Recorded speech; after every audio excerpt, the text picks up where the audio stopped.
He squeezes onto the subway for an hour daily. One wrong move could lead to harassment claims. Finally at work, he still has to fight for the elevator with others. Worse, just as he's about to start, a co-worker spills tea all over him. Disheartened, he heads to the restroom for a breather. Unexpectedly, the boss walks in, sees Walter resting, and assumes he's slacking off. He warns Walter, no results by month end means immediate termination. This pushes Walter over the edge and his pent-up emotions explode. The boss is puzzled, not understanding Walter's sudden outburst.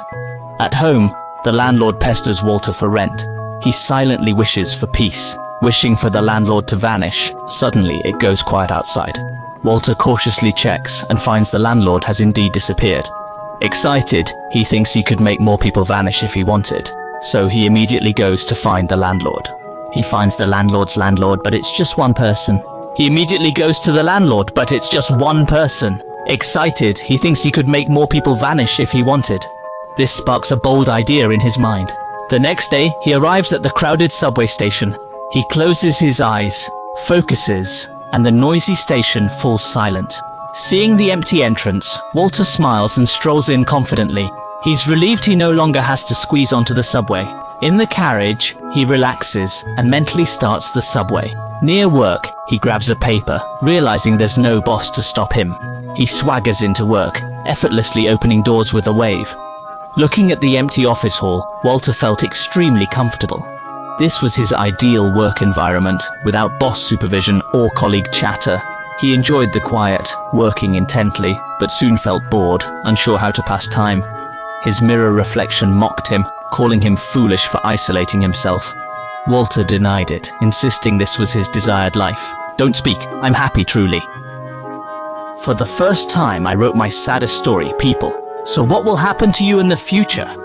Bored, Walter ignored his reflection, fiddling with paper planes and silent phones.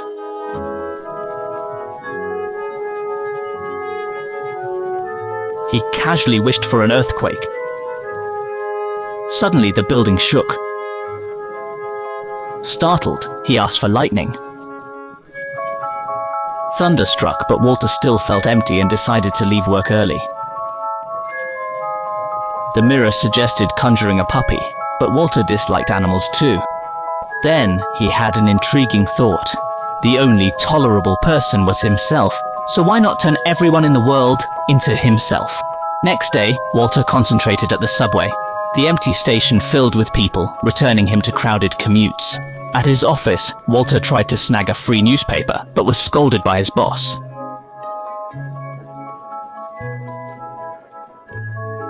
Reluctantly, he returned it and squeezed into an elevator full of his lookalikes. He curiously eyed a woman, only to be berated. This left Walter speechless. At work, he found his colleagues complaining. The noise, the miserable noise. A sty, that's what it is. Is there no respite? Is there no relief? Herds, droves, hosts, and bevies of people. Will you people stop muttering back there? I'm trying to work. Walter watched in disbelief, not expecting this outcome. Suddenly, a shadow appeared, asking for his thoughts. Walter realized many shared his misery. The shadow prompted him to reset the world. He blinked, and the office returned to normal. This experience changed him. When a colleague spilled water on him, he forgave them generously.